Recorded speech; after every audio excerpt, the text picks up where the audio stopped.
So everyone, thank you for being here. I am Sabina, and I'm the Executive Director of Medical Student Pride Alliance.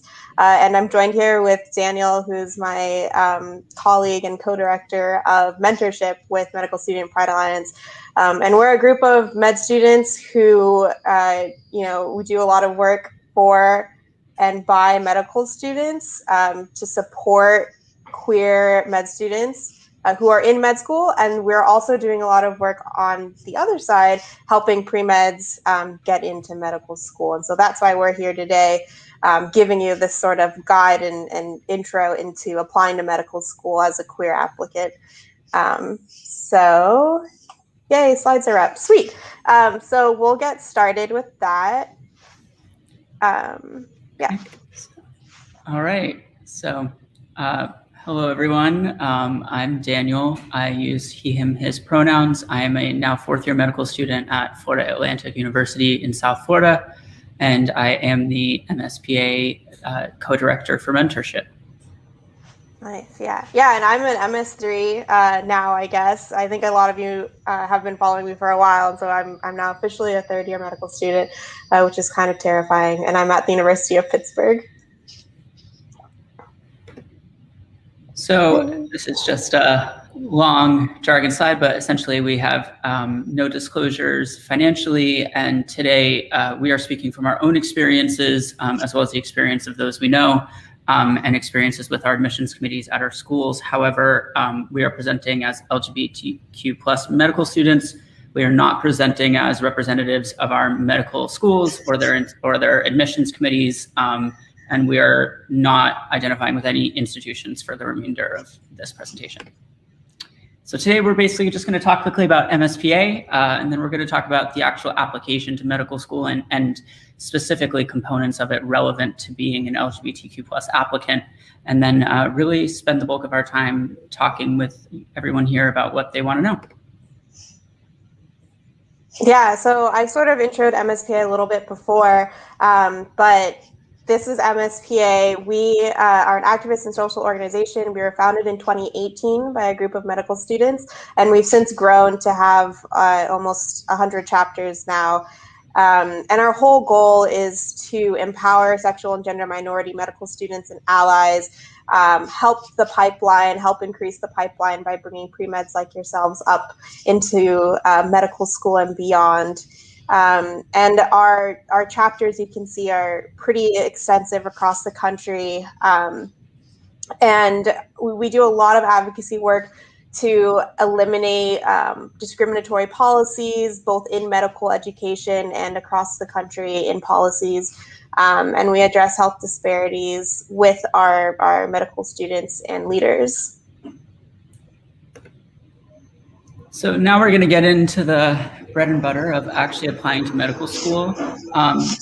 We took portions of this from a PreMed webinar, which we're going to talk about at the end, that we offer through MSPA. And so we're just going to talk about some highlights of the application, because I'm sure you are getting plenty of that throughout the day. So when you apply to medical school, really the components that you're being evaluated on, as I'm sure you know, are your character, your academics and your testing, of course, your service, research, exposure to medicine, and leadership. And so the first one of those that we decided to speak about today is service. When you're applying to medical school as an LGBTQ plus applicant, the question we get all the time is, should I be out in my application? How do I approach that? Where do I do it? So there are different ways to approach it depending on your experiences, and service is like really one way where you can showcase parts of your identity in your application by showing what's passionate to you, what's close to you.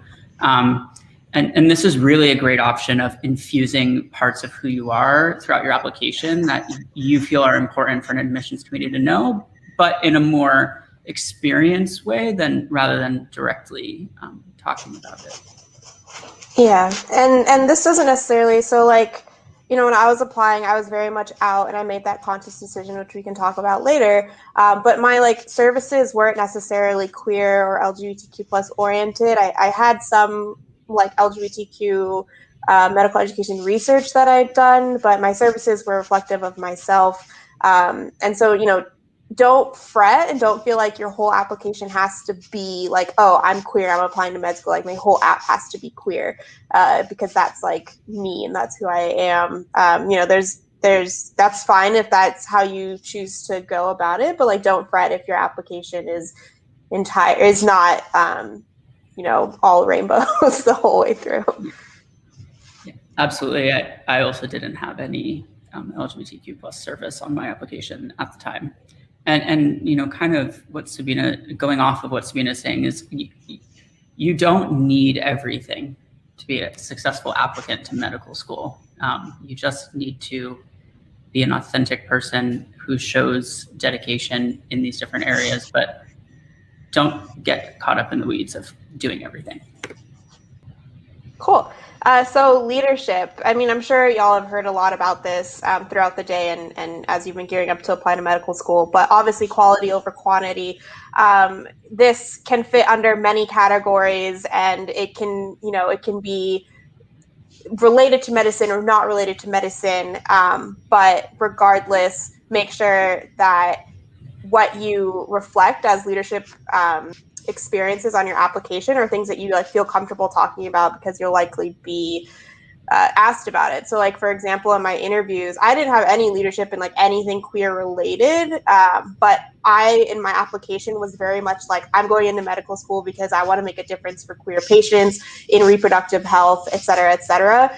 And a lot of my leadership things came from event planning and teaching and things that weren't really even healthcare related, but like were related to components of myself that I was really passionate about and proud of. And so I always looped that back into my why, which for me happened to relate directly to my identity as a gay applicant. And again, if that's not like your why, then that's totally all right, obviously. But speaking to those of you whose why it's intertwined with, if you're on the interview trail or if you're writing essays and you're looking for ways to sort of blend your leadership and services into my why as a gay applicant or as a queer applicant, leadership is a really good place, because you can be like with teaching, for example, it's like I learned how to hone my communication skills, which will make me like a great eventual I can't talk. Will make me a great eventual physician practicing and working with my queer patients, because I'll be able to communicate with them both through personal experience and through the experiences I've gained as like a teacher and as a leader. So yeah, just always keep in mind that there are ways to connect everything. Yeah, absolutely. And also something that someone once gave me advice about applications, and I think it's so great, so I just wanted to share it here on this slide, is when you're writing your application to something and you're writing these description of these experiences, and you only have so much that you can say, rather than just describing what an organization is or what it does or what role you had, try and really hone in on the impact that your contributions had to that organization or whatever it may be. Because throughout your application, you want to tell a story of who you are and what's important to you and the value that you add as well. So don't be afraid to showcase it in that way. So go for it. Character. So character, this is really going to be the parts of the application that are going to show the most of who you are. It's going to be your letters of recommendation and your personal writing, like I just spoke about. And you really want to try and reflect and give a sense of what defines who you are and how do you show that to someone on paper, and like what qualities and experiences that you've had and that represent you are aligned with the pursuit to become a physician. Tailor it towards that parts of your identity that are important to you and have guided you towards this career path are so important and should be known to someone who's going to accept you to medical school, because you want to align with what they value for their institution and what you value for your education. And interviews are really going to be the greatest chance to talk about this and show more about who you are. Perfect. Experiences. Yeah. So this kind of like ties into services a little bit in terms of like where you would talk about those things on the application.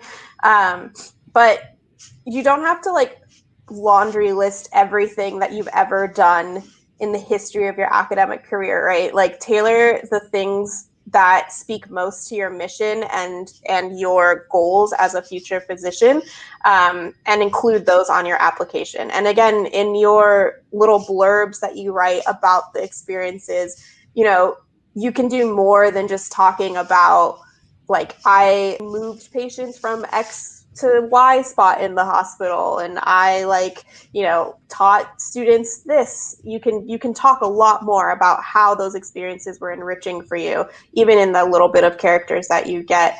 And this is like a really good way, again, to tie in how it all fits into your why. So when I was talking earlier about teaching and tying it into like communication, like this is where I would do that. I'd put like one sentence in that was like, you know, as a future physician who plans to work with underserved and underrepresented patients, the communication skills I gained from teaching like helped me XYZ, things like that. So make sure to like find a balance between like being humble and not like overtly bragging about all the great stuff that y'all have done, but also like celebrating yourself and being proud of all the work that you've done and ready to take it to the next level in med school.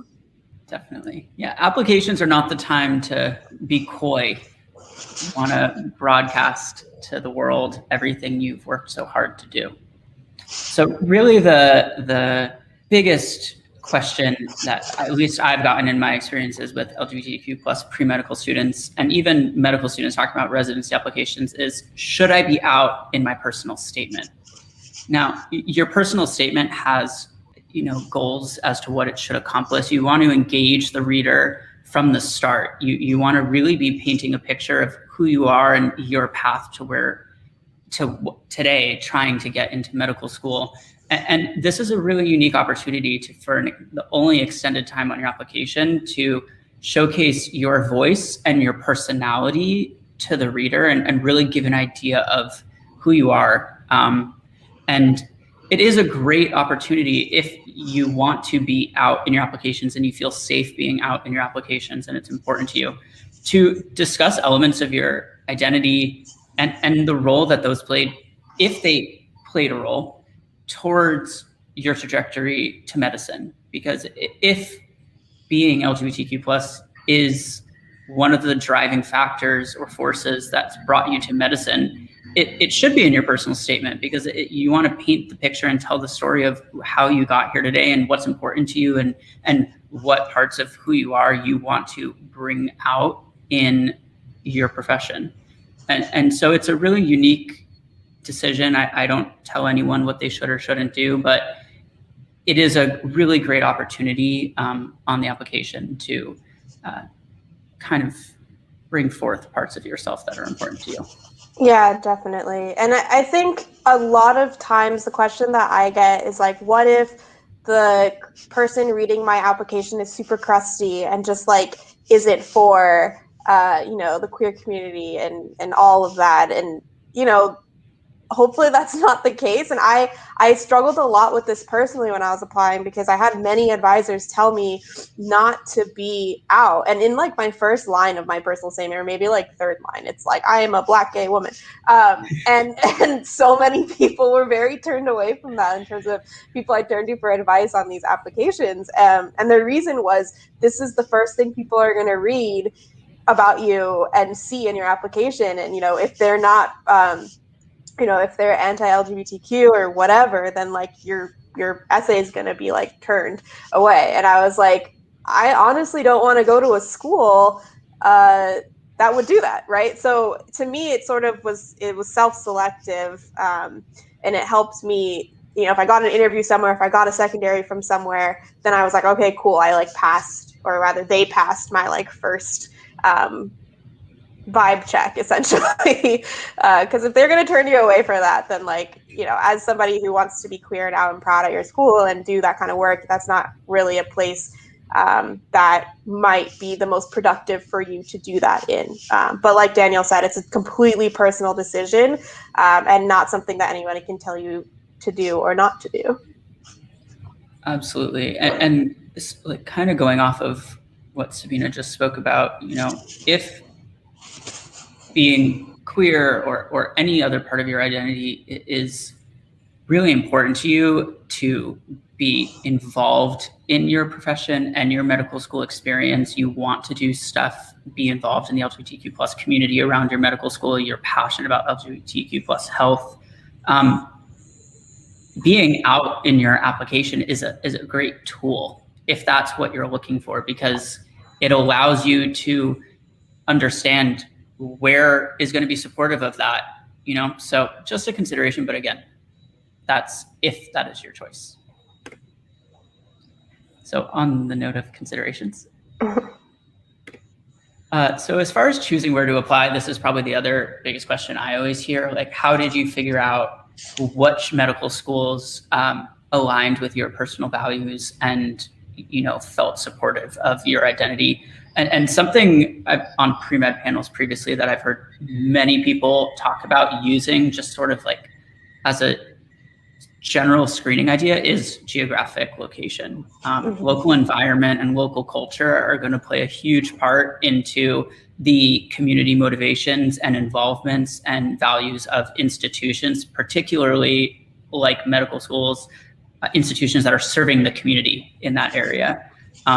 So the Human Rights Campaign has this thing called Municipal Equality Index.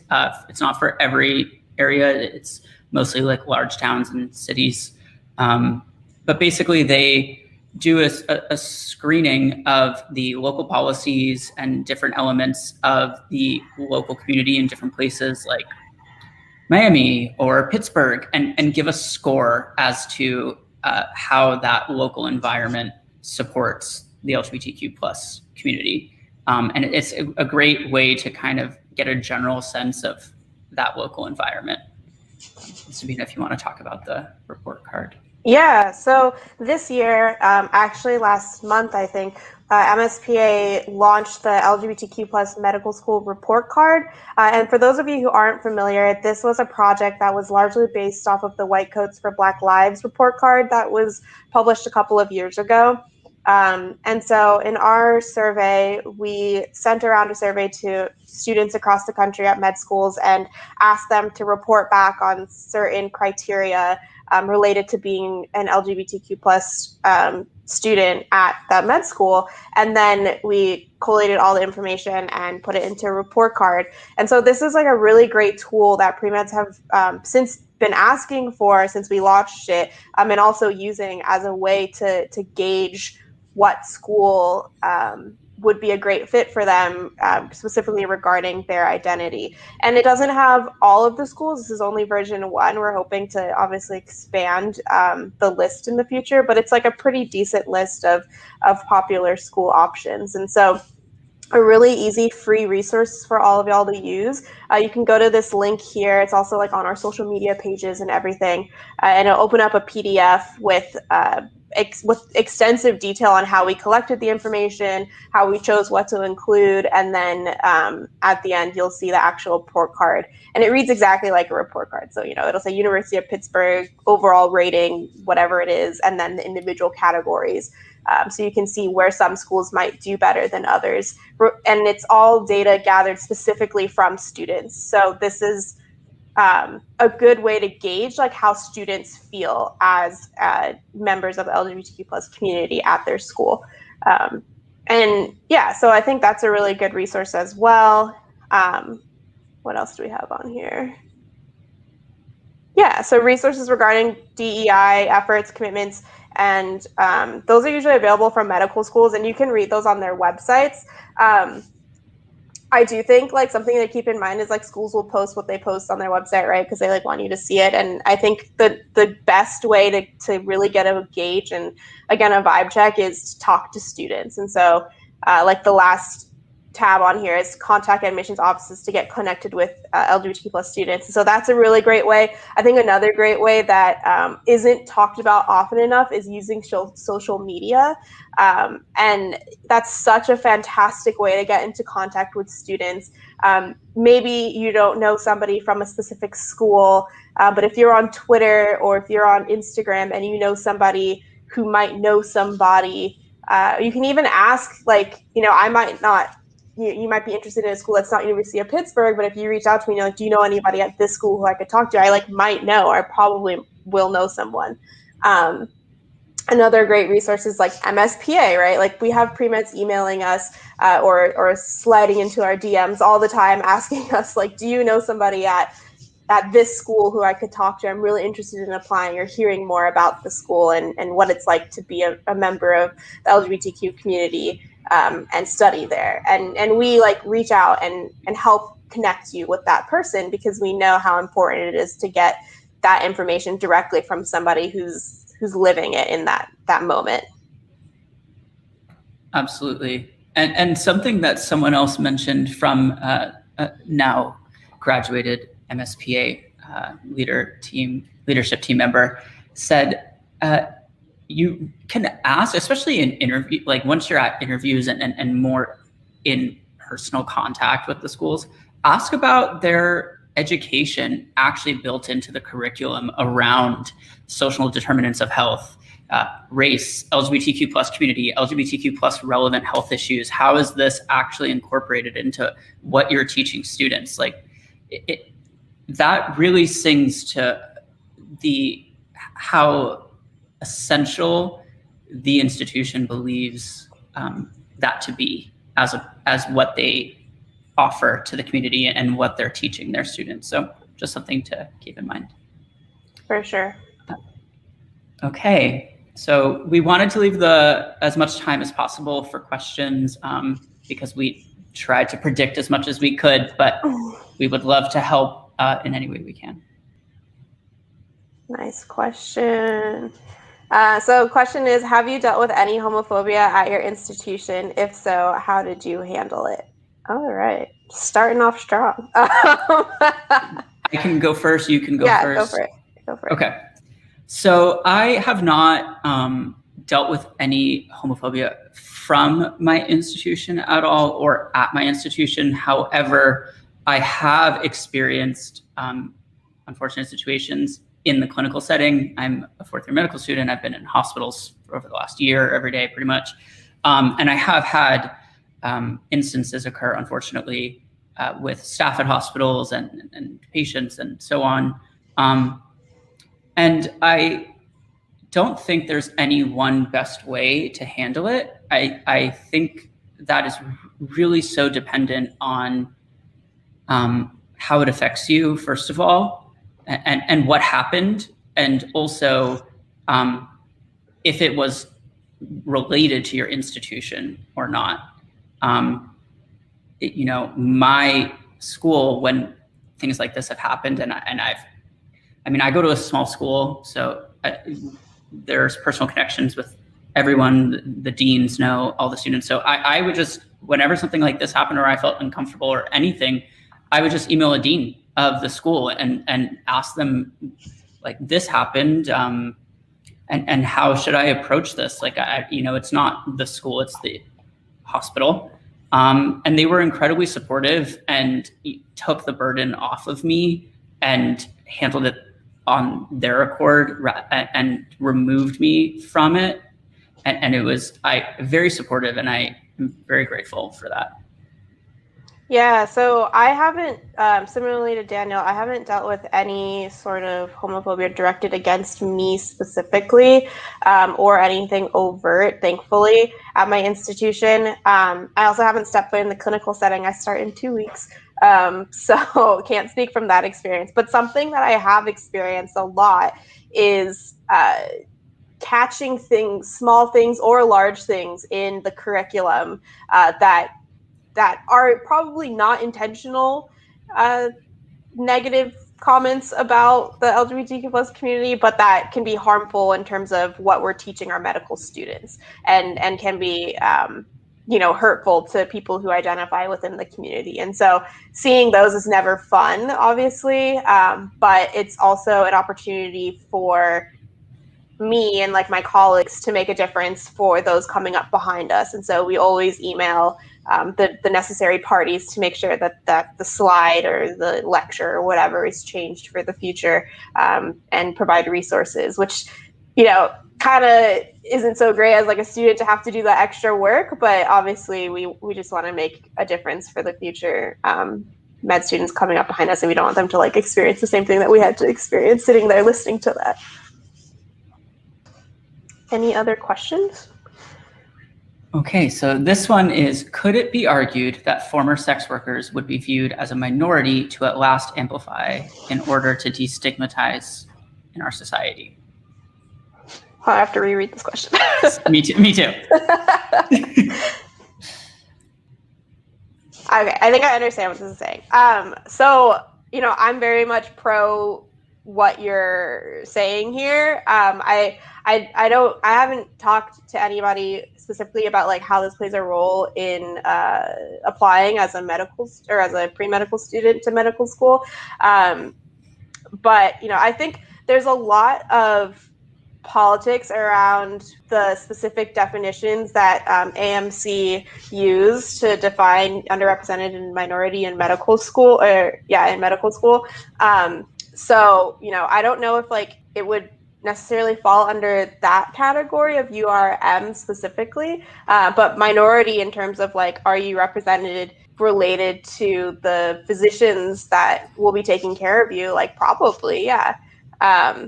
And I think everything that we have said here in related to choosing to be out in your application, et cetera, plays a role as well for sex work too. If you choose to include that, then you know, go for it. Like that's part of who you are. Ooh, another question.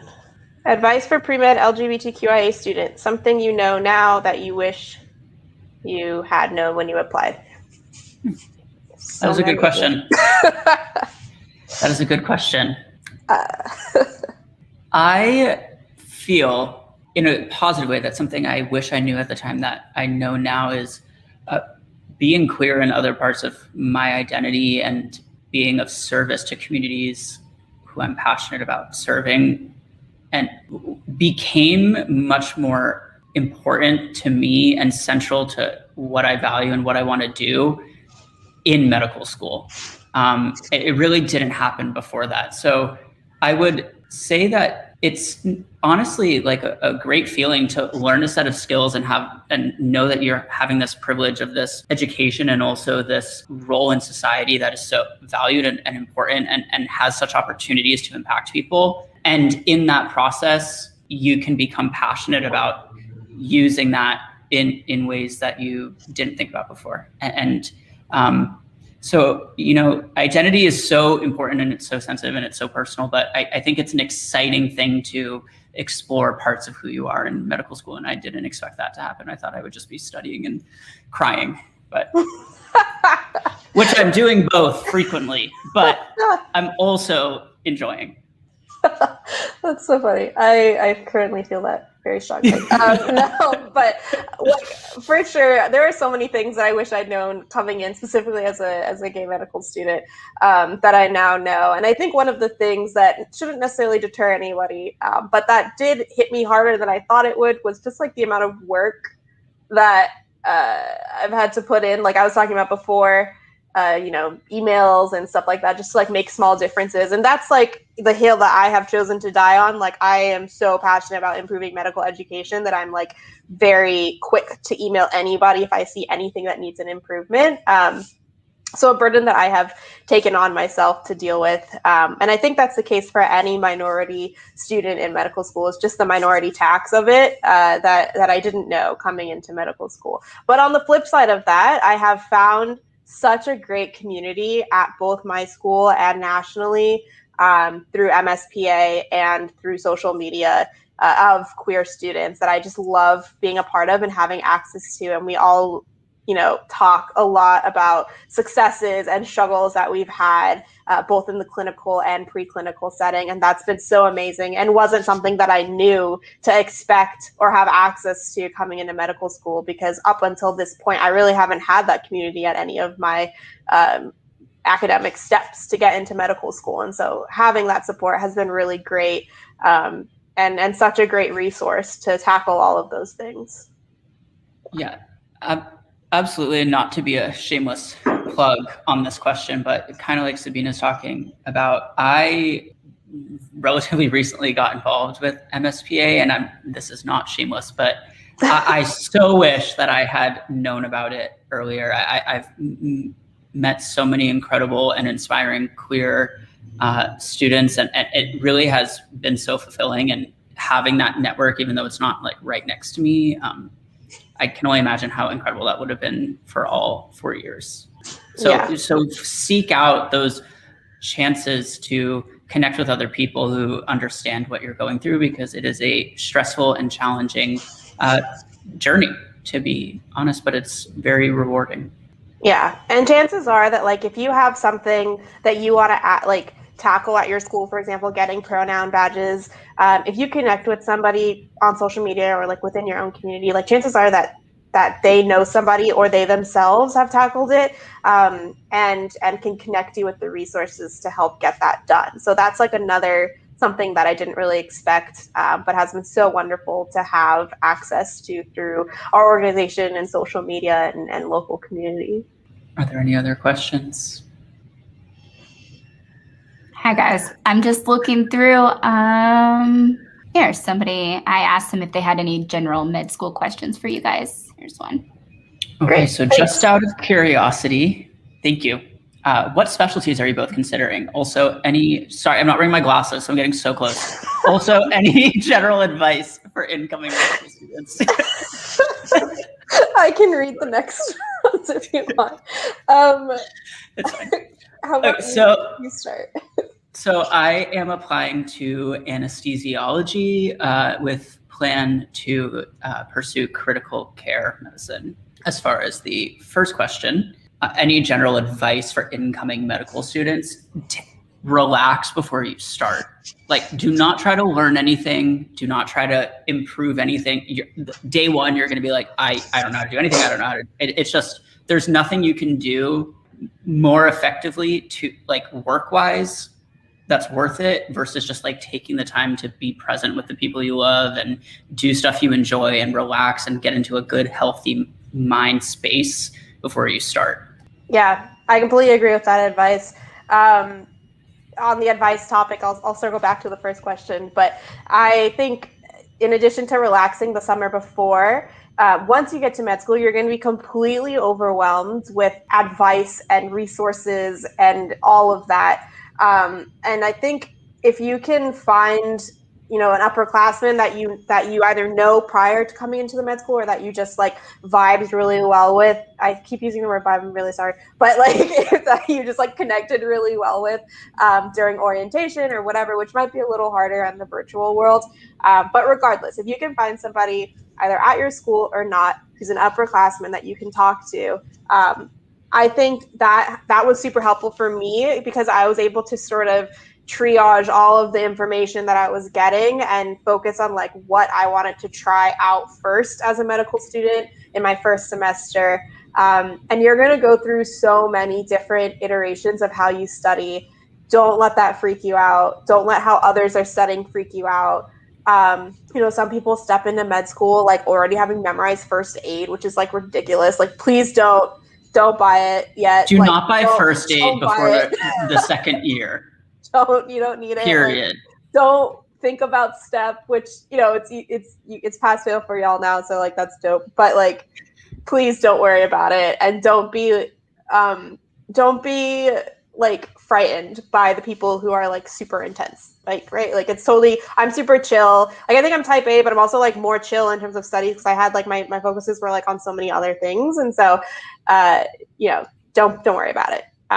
Have a good time if you can in med school. Connect with really great people.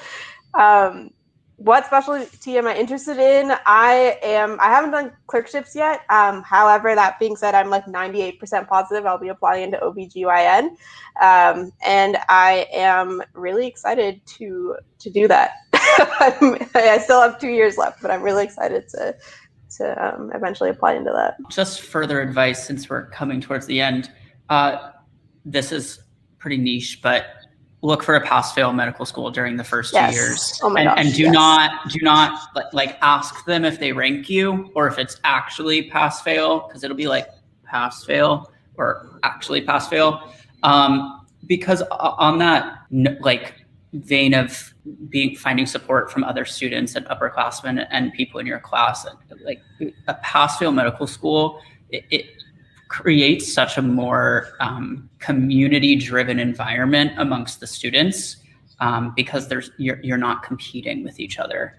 You know, my class is like, we share everything, even though we're now graded and blatantly competing against each other. Like, we still share everything because we're just so used to it. And there's not this sense ever on rotations or anything that we are one against another. And I think that has been such a huge help to me throughout this process. Yeah, I agree completely. Also, just like in terms of stress relief, like the stress of, or the lack of stress in PassFail is so nice. Cannot emphasize enough. Do we want to, let's talk about the PreMed webinar. Yes. And we can continue to field questions, but we're just going to jump on here and talk about this. So last year we hosted our first PreMed webinar, which was a huge success, and was an opportunity for pre-meds to join in and hear directly from members of MSPA, and of all like walks of life and identity, and it was great. And so this year we decided to host it again. It'll be on June 7th in a couple of weeks at 7 p.m. Eastern time. Is that right? That is right. Yep. That's right.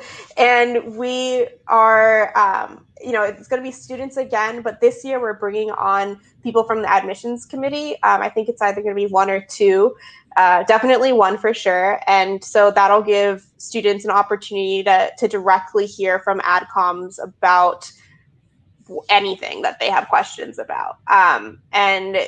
And so if you want to sign up, you can use the short URL, or you can scan the QR code with your phone, and that should take you directly to the Google form. And we'll send out the Zoom information closer to the date to those who have RSVP'd.